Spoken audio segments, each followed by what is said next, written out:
Putting on this amazing event today. So, yeah, real quick, I just wanted to tell you a little bit more about our committee. The PsychologiCal Committee is a department-sponsored, student-run committee whose simple goal is to build a community of psychology students, faculty, alumni, and friends here at UC Berkeley and beyond. So we have this event going on, and for our next event, we'll be teaming up with the department to put on a fun event for Cal's Big Give Day on November 19th. There's going to be food, fun activities, and we're going to be having a booth where we're going to be asking all of you guys what you want to see the department and the committee put on for the next year to build community. If you guys want to stay up to date on all the fun things we have planned for the next year, like our page on Facebook, it's the PsychologiCal Committee. Again, we're going to be posting about the Big Give event and also our second installment of the speaker series.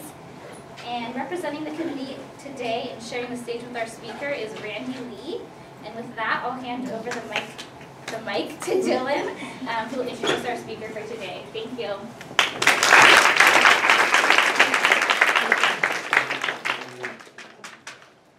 Thanks for coming out, guys.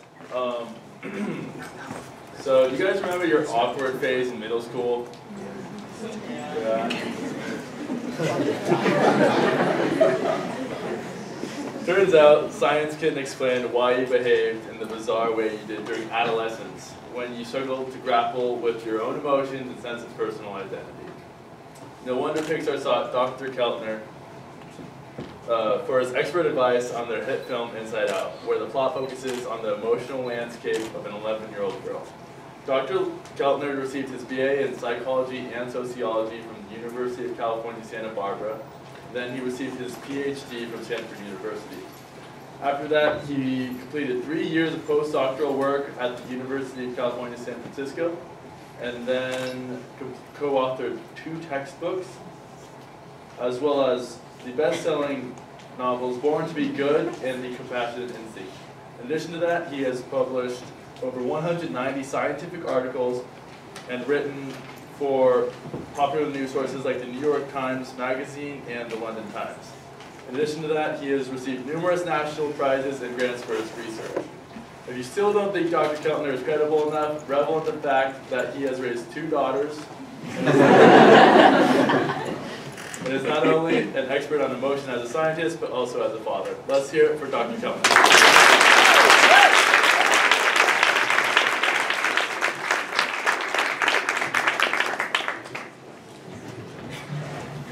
Hey everybody, so I just want to really quickly tell you the format for today. So I'm going to ask Professor Keltner for questions for about 30 minutes, and then he's going to fill some questions and answers, and we'll be done by 6:15. So where does it start with you? Tell us a little bit about your upbringing. Well, that's a good question from a psychologist. I had a really interesting upbringing, and I'm very grateful for it.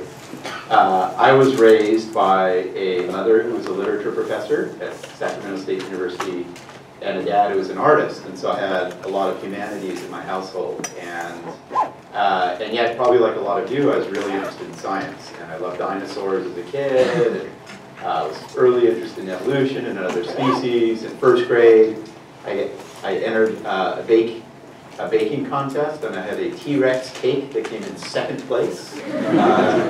But the thing that I really discovered is that psychological science is how you take the great ideas of the humanities, be it in painting or literature or philosophy or the like, and then you really put it to rigorous empirical tests, right? And you collect data and you do control conditions. And I remember very distinctly at the time in the 1970s growing up, there was this idea that pyramids have these magical powers, and if you put things under pyramids, batteries would recharge, and your marriage would rekindle its passion, or whatever it is. And my mom was talking like this, and I'm like, I'm going to test that damn idea, right? So I grew some plants under pyramids and in control conditions in 6th grade, and the pyramid had a slight edge, but the snapdragons were a little bit taller than the other ones. So I love science as a way to test ideas, and I think, you know, coming out of this very dynamic experimental family, that's why I got interested in what I do. So one thing that I did read about you is when you were at UCSB, you spent some time in Paris. Do you think that experience influenced your research, or how was that like for you? Yeah, so, you know, one of the things, for those of you who are interested in where ideas come from, you know, ideas often come from other disciplines than the one that you're mastering and that you're learning the skills from. And so most of the things that I've been interested in studying come from film, they come from novels, they come from philosophers. So for those of you who take the human emotion class, and this played out in Inside Out, you know, Aristotle has this really important idea about moderation of all passions, that all passions, all emotions, have their place in human existence. And so that was kind of a seminal idea for Inside Out. And in Paris, you know, I studied film, I spent almost every day in a museum, I studied painting, you know, drama and the like. And so that, you know, I hope that you all take a little bit of time where you're a bit off task and you're wandering and you're looking at other forms of knowledge to guide what you'll ultimately do, because most of what I do in the lab comes out of the other disciplines that I got acquainted with in Paris. So how did you get in touch with the director, Pete Dacher, of Inside Out? How did you meet him? Yeah, so Pete, who I was on a panel in at APS, which is one of our national conferences, and it was a panel on expression. And it was Paul Ekman, Pete Dacher, and myself. And this was about 12 or 15 years ago, and Pete had just done Monsters, Inc., I think. He was heading into Up. And it was a phenomenally interesting panel, and they were, you know, Pete talked a lot about how do you get, you know, a monster with one eyebrow to express emotion? How do they model that in terms of CGI and all, you know, how do you get a lampshade that jumps around to have human spirit and the like? And so we had this really interesting exchange on the panel, and then Pete and I, you know, and this is one of the magical things about the Bay Area, because there's so much dynamic activity happening around here. You know, I would, he'd call me up and he'd talk about ideas, talk about expression and the like. And then about 6 years ago, he calls me up and he says, hey, I want to talk to you about, you know, and it's about the emotion. I want to sort of portray how emotions happen inside the head and then also shape what your social lives are like. And I'm like, wow, you've nailed it. And I want to do this in an 11-year-old girl. And I was like, goodbye. Right. No chance. So, because ironically, Pete had a young daughter at the time, and that very much inspired him. Ronnie Del Carmen, you know, and we always have to remember the teams that build these films. Pete manages 400 people to build a film. Ronnie is from the Philippines, and he's his right-hand man. Ronnie had 2 daughters. I had 2 daughters, and I was like, you've called the right guy, you know. So he called me up, and then it started from there. So I think a lot of us have kind of these lay ideas of what emotions are. Yeah. So from a scientist, what are emotions? So, I mean, you know, the consensus in the scientific field, and for those of you who take my emotion class, you'll hear this, is emotions are these fast, transient, multi-component responses, right? Physiology, expression, patterns of the brain, patterns of meaning in language, responses to the concerns that you have in your social life, right? And that kind of is a working definition that cuts across emotions. It differentiates emotions from moods, which are longer, emotions from drives, which are not necessarily about your social life. But I think that there's much more to emotions in scientific definitions. And I think, you know, one of the things that the film got right is it said that it really showed how science never could show how emotions are ways of being in the world, right? And Jean-Paul Sartre, the philosopher, had this idea that emotions are magical transformations. And they really, emotions, when you are hit with a wave of jealousy, it isn't just like a multi-component response to things that matter. It is like, I am a jealous, enraged being, right, that is going to do all this dramatic stuff motivated by this emotion. And so I think emotions are ways of being in our social world, shaped by evolution. So they definitely kind of influence our experiences. You would nod and say yes to that. Yeah, I mean, I don't think there's anything other than emotion, right? I mean, I think that emotions are our identities, they are our temperament, they are who we are, they're what's happening between you and me right now. So one question from Facebook, looking away in a little bit of embarrassment. So somebody asked, why does the emotion you felt during a moment vary with how you feel when you look back on it moments and years later, for instance? And the movie kind of talked a little bit about that with the crystal balls. Yeah, so one of the so Pete started to mount this film, and I mean literally up until 6 months before the release, the executive staff at Disney and Pixar was like, "This is going to be a disaster, right? We don't think you should do this at the outset. This is going very awry.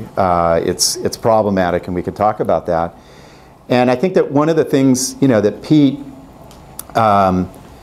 Pete's a really interesting guy. He is a little bit of, and he wouldn't mind my saying this, he is a little bit of an outsider.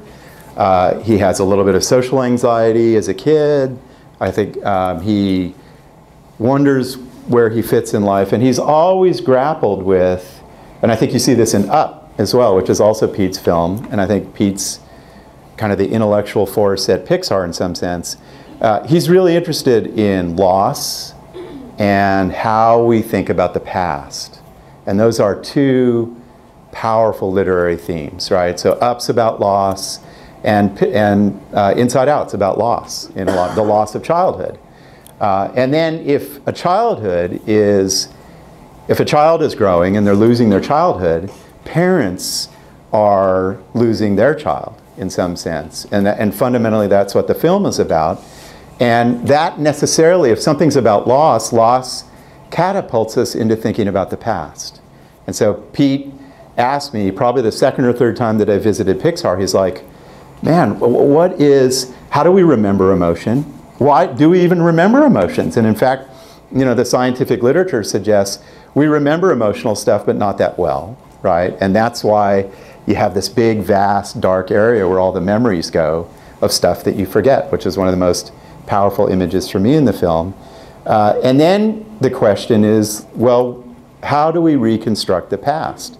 And there is really terrific research by Linda Levine down at UC Irvine, and I teach it in the human emotion class, where Linda shows that even the most significant events in our lives, our memory of those events is filtered through our current feeling, right? So if you had a horrible high school period, as a lot of you successful Berkeley undergrads did, and it was miserable and suffering and anxiety, and now you're doing well, and you go back to your 10-year reunion, and life is turning out well, you're going to be like, I had a pretty good high school time, right? And I remember those nasty SOBs that used to humiliate me. I kind of like those guys, right?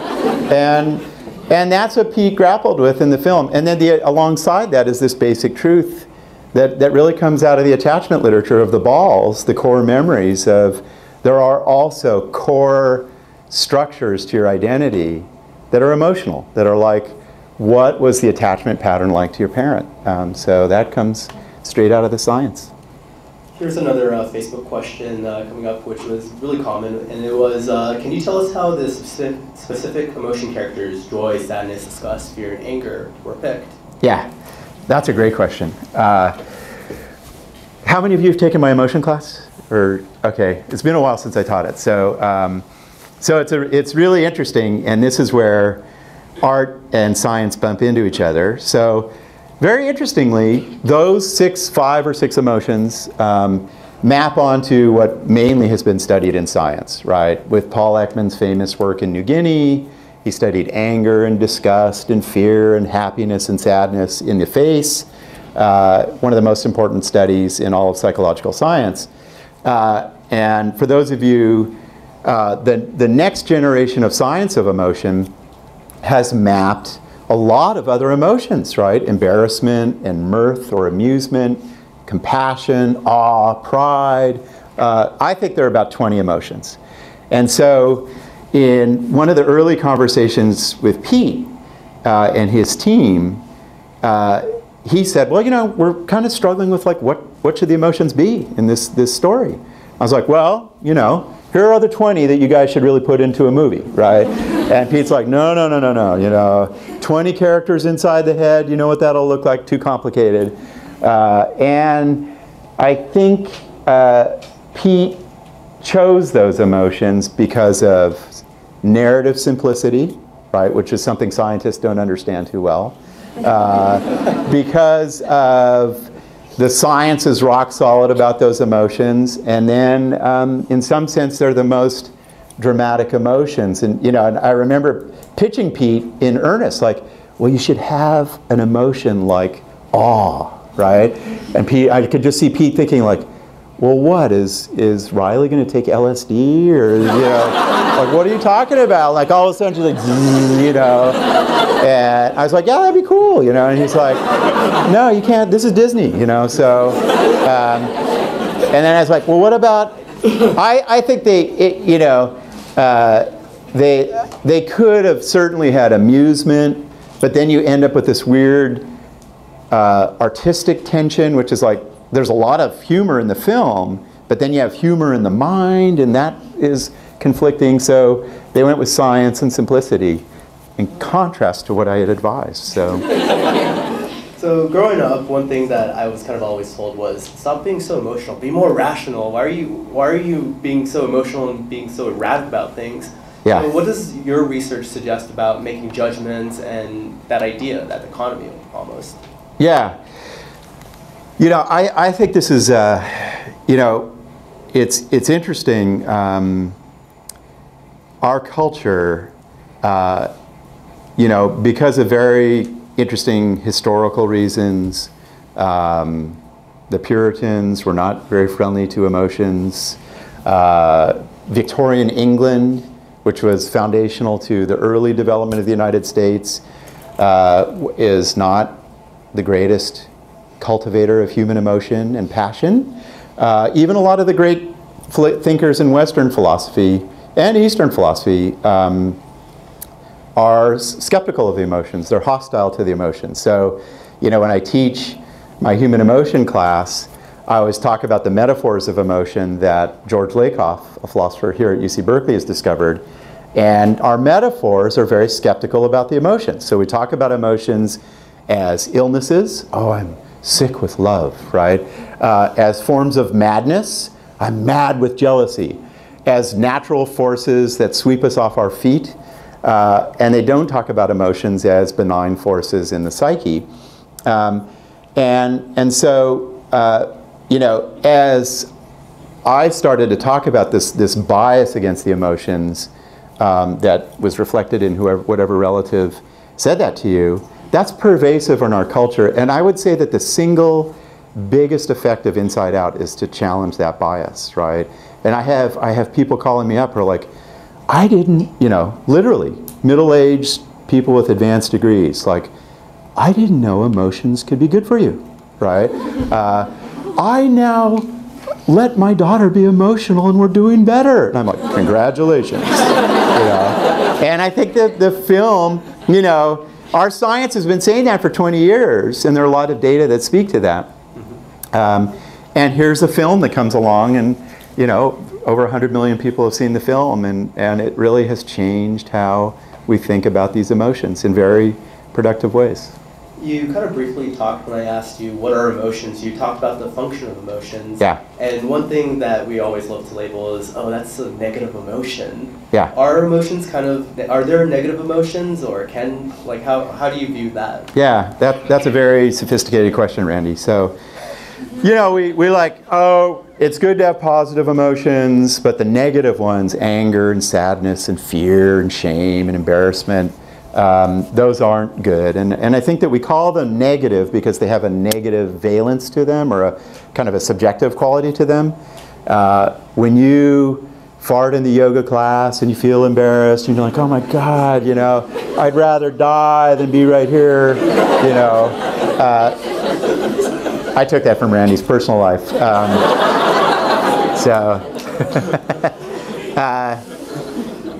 You know, it feels negative, but a lot of important stuff in life is going to feel bad, I hate to tell you, right? And it becomes an engine for sort of adaptive social strategies. And so how we sort this out is we say there are negatively valenced emotions that have an unpleasant subjective quality to them, but they serve positive social functions. So fear in the right dose, or embarrassment, tends to correlate with a lot of beneficial outcomes in your life. So we think of them as unpleasant, but I think part of what the film reveals is that they do have these positive social functions. One thing that you were quoted kind of saying is that the film captures what it's like to be an 11-year-old. Yeah. What did you mean by that? Yeah, you know, it's so, I think that, you know, I speak to parent groups a lot, and it's really funny, like when you go speak to parent groups of students your age, everybody's feeling great. When I speak to parents of kids who are 6 or 7 or 3 or 4, they're in this kind of euphoric, oceanic state of a family where it's like we're this little unit and we do everything together. We sleep in the same bed, and you know, I feed food to them and we go on trips.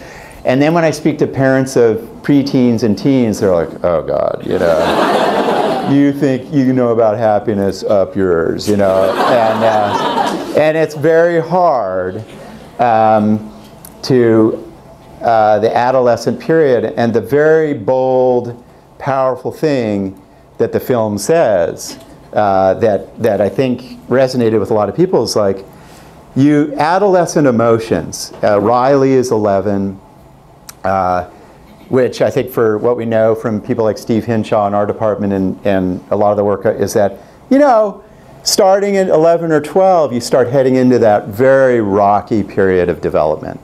12, 13 for girls, 14, 15 for boys, where, you know, we know hormonally things happen, the frontal lobes aren't as responsive, certain neurophysiological changes, social changes, sexual changes, and it is a very hard period. If you take my emotion class, and I remember showing this to the Pixar team, I was like, all right, here's what you guys got to grapple with.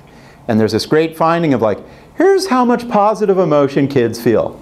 You know, 3, 4, 5, 6, 7, 8, 9, 10, 11, 12, 13, 14, 15, you know. And that's just the truth. That kids at that age, and you probably don't even remember it, you feel full of anxiety. A lot of the anxiety, depression symptoms really blossom in the teen years. You feel a lot of frustration. You feel disgusted by your parents, right? You feel alienated. You feel ashamed and confused and exhilarated by your body and the changes. So it is the most turbulent time in development and the hardest time. It's so interesting. I was down at Facebook and we were reviewing a lot of the data on the hardest stuff in life. Drugs, violence, depression, anxiety, loneliness, self-harm. You know, you want to destroy Capitol buildings or whatever it is. And the graph is the same for every problem in life, which is when you're 9 or 10, it's very low. And then 11, 12, 13, 14, you're at the peak of wanting to destroy society. And then you become a better citizen as you head out of the teen years. And that's what Pixar decided to tackle. It's like, you know, teen years, and I thought they did it so well. It's like Riley is disgusted with her dad and contemptuous. She doesn't want to be touched as much anymore. She runs away. She feels sad. She feels, she goes to a new school and she just senses kids are feeling contemptuous of her. So they took it in a softer way, not as dramatic as it could have been, but I thought they did a good job. So if the Pixar did want to take it more dramatically and have a sequel, which age range do you think they should pick, and what emotions would be in Riley's brain at that time? Oh, that's a good one. So I just had a beer with Pete on Tuesday, and he's talking about the next creative projects he's going to engage in. It takes, Pete's only made 3 films. It takes about 5 years to make a film, which is about as long as it takes me to publish a paper. Not so, but I mean, they work really hard on these films. And I was like, and and I can tell you guys this because you're all friends, but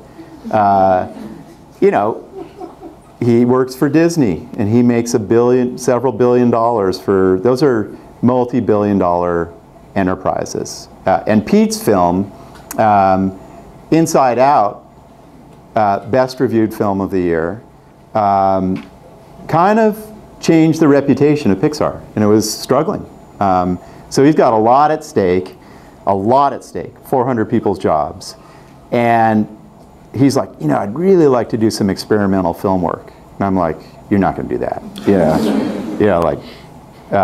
Like a motorcycle buddy movie, or what are you talking about? At Pixar? And I was like, here, what you do, Riley is 18 years old, and then you introduce all the emotions that are fueling your guys' lives. And I'm talking sexual desire, awe, amusement, triumph, And he's like, oh yeah. So that's what I hope he does. But it'll be a different version of that. But. So coming to theaters in 2019. Yeah, that's right. So one thing people are always kind of interested in is, what did they take artistic license in? Yeah. So what stood out to you as kind of like inaccurate, but it made sense in the context? Well, I mean, part of it is how many emotions are in the mind. Part of it, it's interesting, and I would pose the question to you guys, like, what's missing in the mind, right? Here's one of the most ambitious portrayals of the human mind in film. And I think in film history, it'll go down as that. I think, and it's got the subconscious, it's got dream sequences, which are fun. And I think, ironically, what's missing is how we control our emotions, right? So it doesn't have all of the more conscious processes that, like Özlem, I do studies in our department about how do we use language to get distance on our emotions? How do we tell stories about our emotions? How do we put emotions to good uses? So that's gone. But I think you could defend that by saying, well, 11-year-olds have no control over their emotions anyway, so that's realistic. So that's one. I would have added more emotions into the picture. And then I think that, they have the 5 islands of personality. And for those of you who know Oliver John, you'd be like, oh, it's the big 5. It's not the big 5, right? It's the imagination, it's friendship, it's hockey and Goofball Island, which I love. So it does a little disservice to personality structure. This is another Facebook question. So which character did you identify with most? Well, I think that I think the hero, I wrote a New York Times piece about this, but I think the hero of the film is sadness.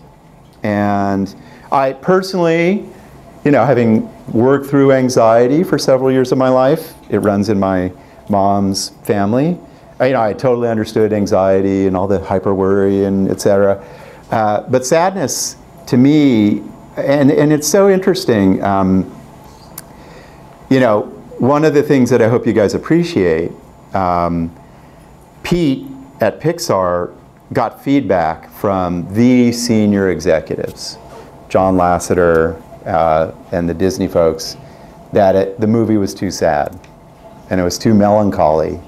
And he fought back and he said, I'm going to use every device. I'm going to bring Amy Poehler in here and, you know, Bill Hader and fight the fight. And he won. And it would not have been the same movie without the wisdom of sadness. And so I really felt, you know, when you're 50 years old, as I was and am nearly, and your daughters are growing up, and you're seeing them head off into the next phase of life, like Pete was and I was, sadness is very prominent. And you're like, wow, our family, we're losing our little family. And so I think I really felt like sadness was a personal and a triumphant portrayal. What did your family think about the movie? Well, you know, believe it or not, my younger daughter has not seen it, which is ridiculous. I know, it's ridiculous. You guys can all hassle her for that. And I got to take my older daughter to Pixar to see it, and she loved it. And she's very critical.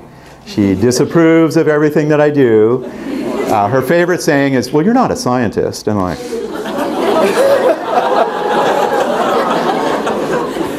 I mean, she might as well say, anyway, so, but she was very approving, so. Well, what are you most proud of from the movie? What am I most proud of? What are you most proud of, yeah.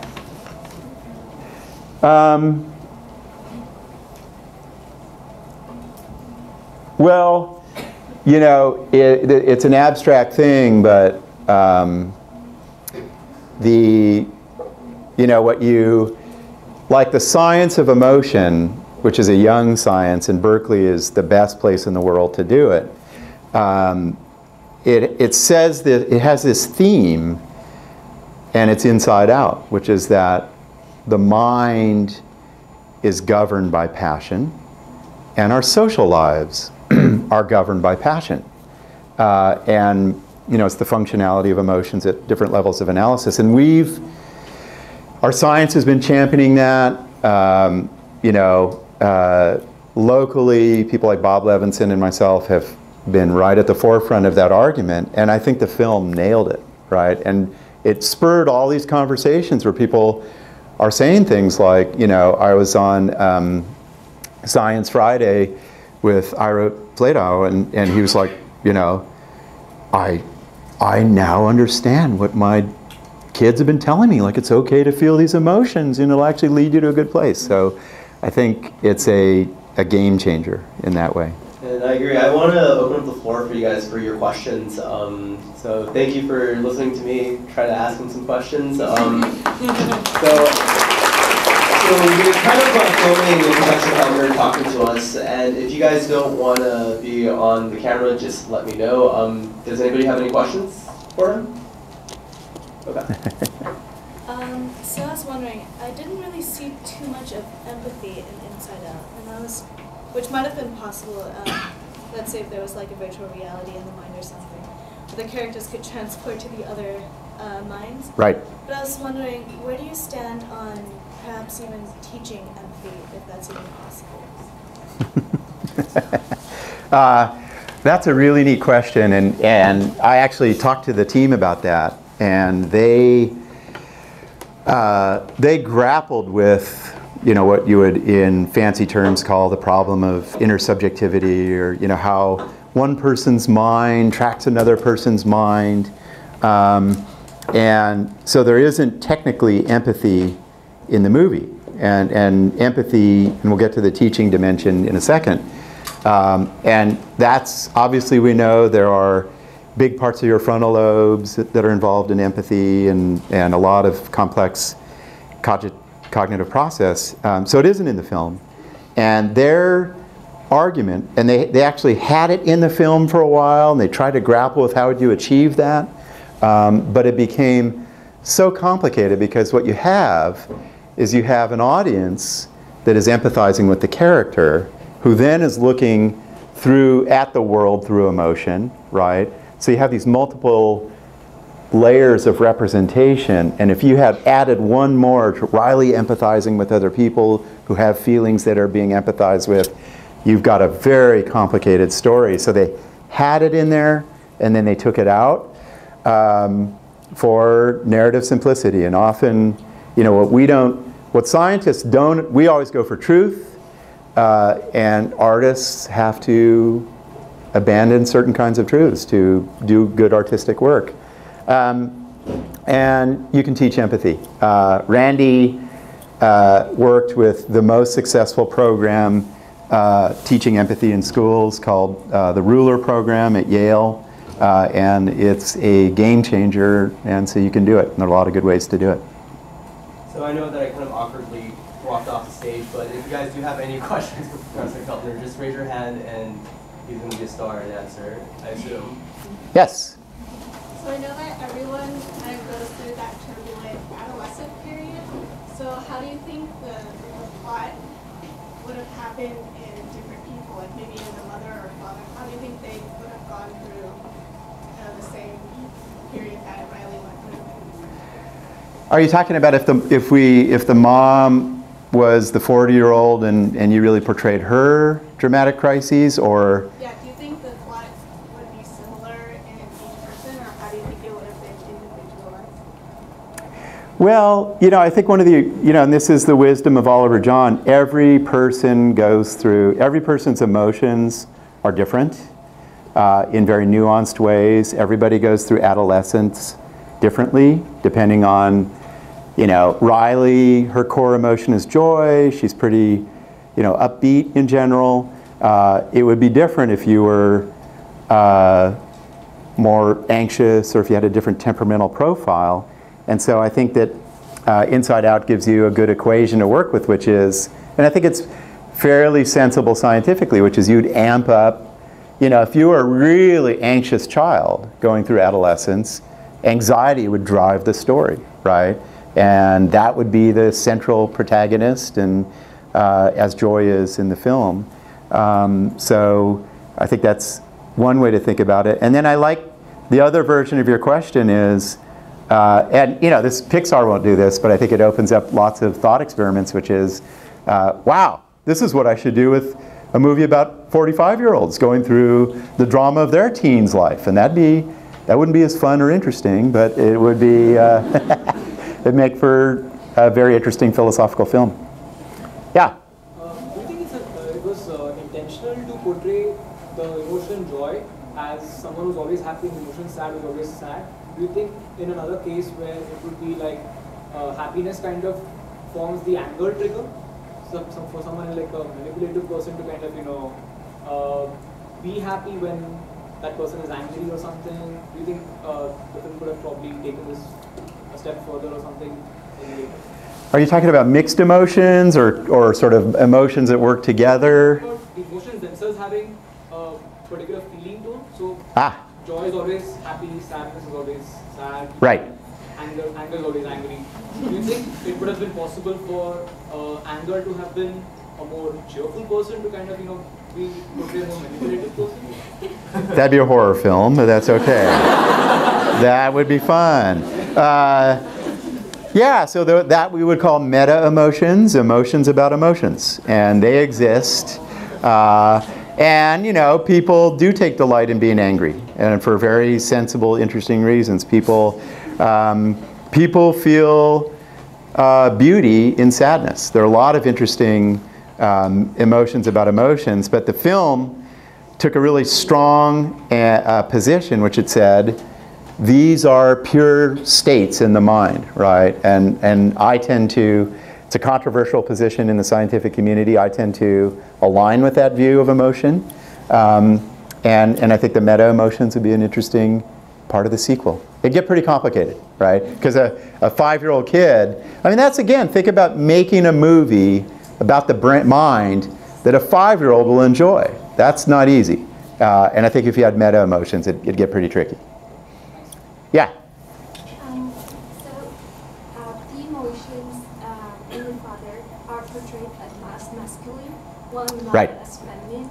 but Riley's emotions are portrayed either masculine or feminine. Yeah, So I know. yeah. What's going on? I didn't even notice that. I saw it a couple times, and somebody's like, so anger is male in Riley's mind, and she's a female. I'm like, okay, you know. Yeah, no, the emotions are gendered. Sadness is female, anger is male, fear is male, right? Disgust is female.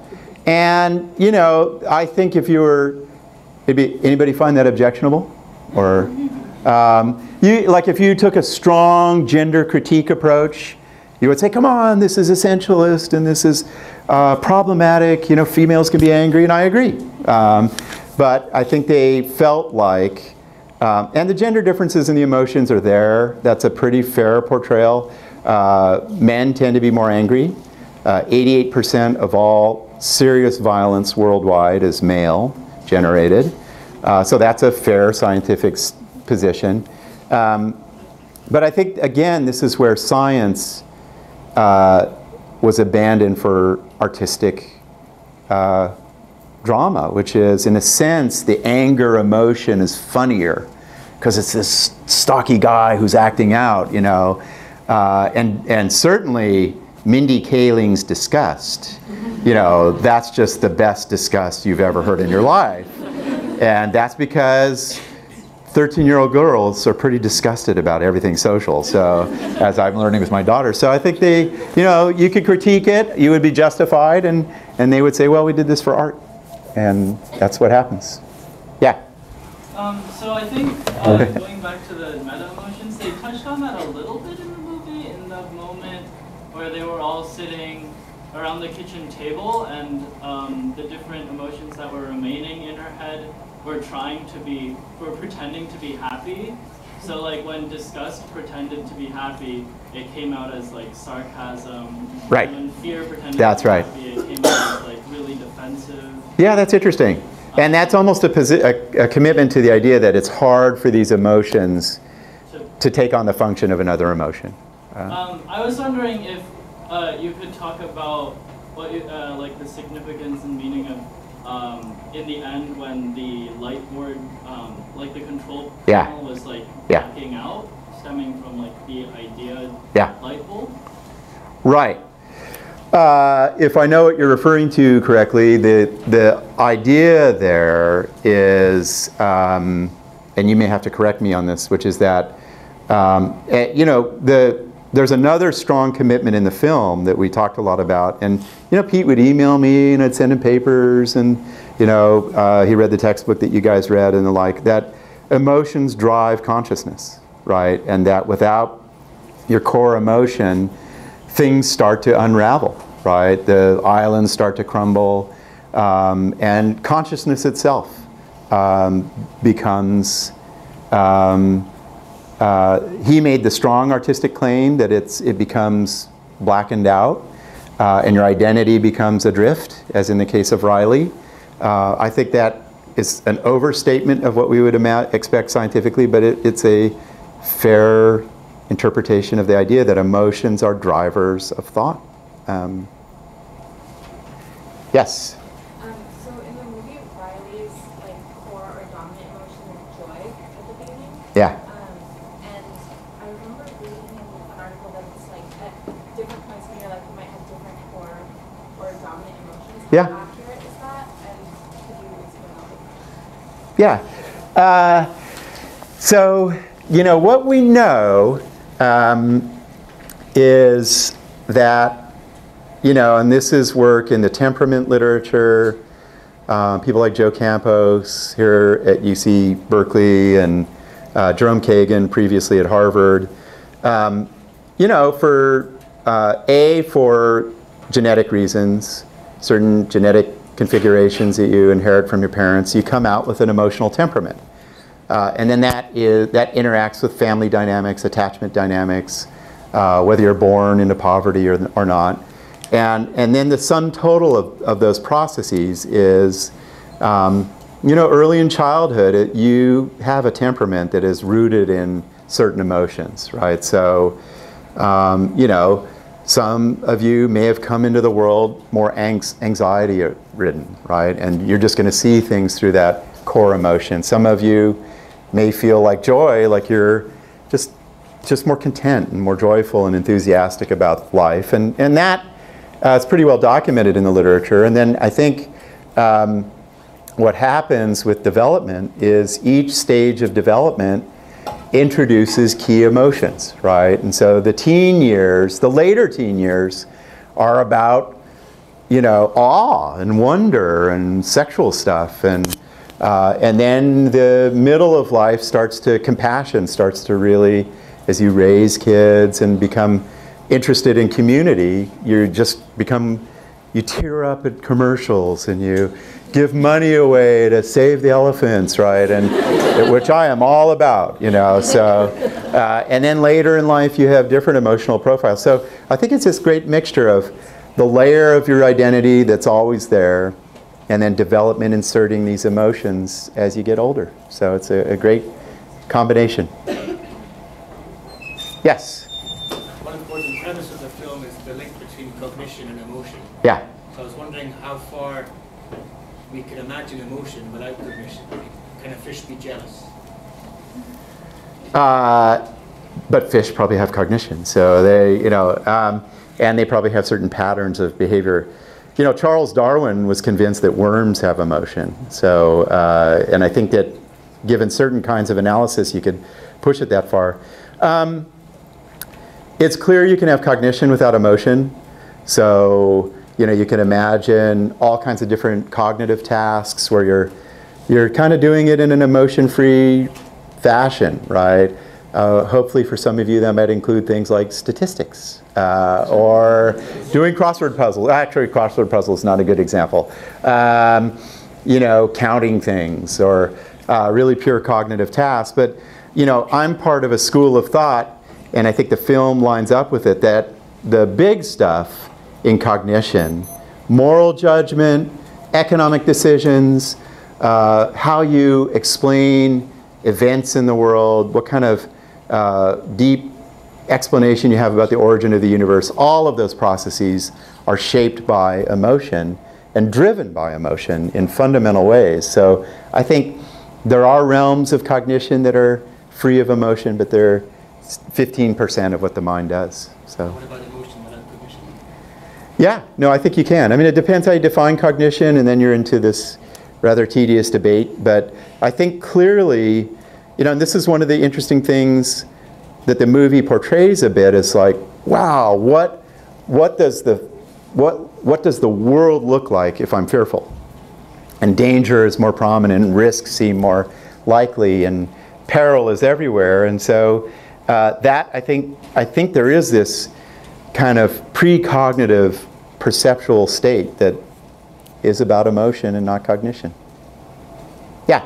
Was it ever like a distinct intention of the producers to create this film for like educational purposes? Because I know it's definitely entertaining, but I think that it seems like a lot of the lessons that are taught, such as like when you're sleeping, how your memories are put into long term and stuff like that, that can definitely be used to teach like children and older people about different like psychology like concepts. And I've like read about different professors or teachers bringing their psych classes to like watch the movie solely for like educational purposes, and I was just wondering like how intentional that was during production. It wasn't intentional at all, and you know, it's interesting, although it's happened, and I'm getting calls from school teachers and educators, and for and it's going to do enormous good for the science of emotion. You know, it's absurd to me that my daughter in high school would not get the science of emotion or happy. Charles Darwin was interested in emotion. He wrote a book about human emotion. It has a tremendous neuroscience behind it. It's relevant to your well-being. It's a really rich, multidisciplinary perspective. You know, just so you guys know, and it's interesting, and this will in part offer another answer to your question. The way Pixar works is they have a core creative team, and it starts out with really small teams. So Pete works with Ronnie Del Carmen, who's his kind of his right-hand man, and then one or two other people. And for a year or two, they're just working themselves, and they're drawing storyboards, they're fleshing out dialogue, they're working with characters, and then they get the approval from the broader executive team. So they are very, they are not as strategic in terms of the end game as you might imagine. They really are going after pure story. And in particular, Pete. I mean, that's why Pete's stories, right? Up, who would ever think that a movie about a grouchy old guy whose wife just died would do well? Why would that be a kid's film, right? That doesn't make any sense at all, you know? And yet it was phenomenally well received. And so they work in a very small group early to get the story, and then everything happens after that. And they make billions of dollars on toys. So, but it's not about commodities. Yeah? I haven't taken your course in emotions, so I don't know a lot about it, but one could argue that the movie kind of rules out the James Lange theory about emotions. Did you think about that when you were advising the movie? Which part of the theory? Like that emotions would be like interpreted from your arousal, and so that it would be the cognitive interpretation that would decide what emotion. Right. Yeah, so it's all situated in the head, and the Jamesian view of emotion is it comes out of the body, right? It's just that the body isn't as interesting a realm to think about artistically. It's like, all right, you got these movements of your intestines and peristalsis, and that'll be exciting stuff. And I certainly would have loved to have seen the vagus nerve in there, which our lab studies down in the body. Yeah, you know, I hadn't really thought about that, and I think you're right. It probably could have had more body in it as opposed to being in the head. But that's a strong position to be in the head and to make that case. Yes? It's not directly related to the movie, but do you know if there's any research that deals with induced labors and the personalities that is more, or the emotion that are more prevalent in child variables? That definitely isn't related to the movie. And that'd be a great opening scene. All right, here comes Riley, you know. It did start with her first day of life, which I love, that scene. There are interesting reasons in light of the big flood of oxytocin that is in the birth canal and that the child comes through, that, you know, and an induced labor or natural birth, a C-section, and what that might do to the nervous system. And I don't know of any studies of how that might influence life. What's that? 5 minutes. Yes? So as a psychology major, I watched the film a couple of times, and I love those concepts like having train of thought, or like having long-term memory storage, and how it's depicted artistically. So speaking and like abstract thought, that was just like, oh man, like, yeah. I thought it was hilarious. Yeah. Speaking as like a real psychologist, what was your favorite aspect of psychology that was rendered in this film? Yeah. Well, oh man, you know, there's so much that I love this stuff on memory. I think that is, in a way, the deepest idea. It's like, whoa, how do we ever hang on to our memories? And I loved the abstract thought sequence. That had me exhilarated. I loved Bing Bong, you know. Yeah, I know. And when I got to go to the opening in Hollywood and be part of that, and you know, it was so great because, like, you know, when Bing Bong's disappearing, I didn't mean to give it away, and he, you know, and the imagination, like this little 5-year-old guy, he like stood up in the seat next to me, he's like, "Mom, not Bing Bong," you know, and I was like, man, Pixar is good. So I love that. I love like the temper tantrum at the dinner table. You got it, and I loved. There are a couple moments. I love the scene, and I know this comes out of our lab's work of like when they reunite and they all get into this embrace, touch, which our lab studies, and then if anybody remembers, Riley emits a little vocal burst, which we studied where she goes, ah, right? And I was like, so there's so much to love in the film. So, but I would say those are some of the highlights. Yes? You mentioned some elements of the film that were maybe like taken out just for artistic Yeah. value, but is there something that maybe is unexpected or something that you would have liked to see in the film, aside from maybe the 20 emotions? That I would like to have seen in the film? Or something that you would have pushed for? Yeah. So another really, here's an interesting one for you guys to think about. And it was the big, like Pete in particular has their films go in one direction and they have a crisis. They screen it a bunch of times to their creative staff and they have a crisis and they redirect the film. And originally, Joy was going to go through on the journey with fear, right? And they felt like it just wasn't working. You know, fear's funny. They had a repartee. Bill Hader's great. He's much better looking in person than on Saturday Night Live, by the way, which I was struggling with. Wow, that guy's handsome, you know. So he's handsome on Saturday Night Live too. But then they chose sadness. I think, you know, if I would have made the film, I would have made the struggles more intense, right? And I think if I were a critic of the film, and I think some people brought this up like, oh, come on. Like, you're frustrated playing hockey, or you don't get the right table at lunchtime. Because teen life has harder issues, like certain kinds of drugs, self-harm, some of the anxiety-related stuff, and I would have pushed that a couple levels more and seen what would have happened. But then you're constrained by Pixar and Disney, and they wouldn't do that. So it's just how life is. All right, last question. Yeah, Anthony. I was just going to ask, what were you most surprised by that you hadn't anticipated or known about when you saw the film for the first time? Yeah, I was blown away. You know, so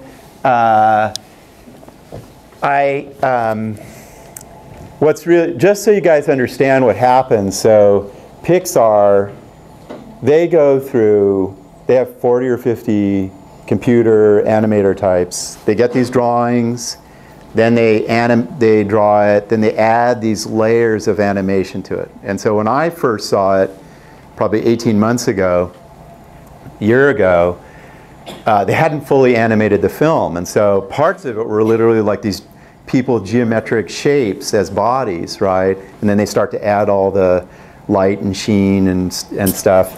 I think that I was really surprised at what an uplifting statement it was about human emotion. You know, I was just like, wow, this is inspiring about our passionate lives. And that, to me, was really good news. And with that, I really want to thank Professor Keltner. You are the psychological committee.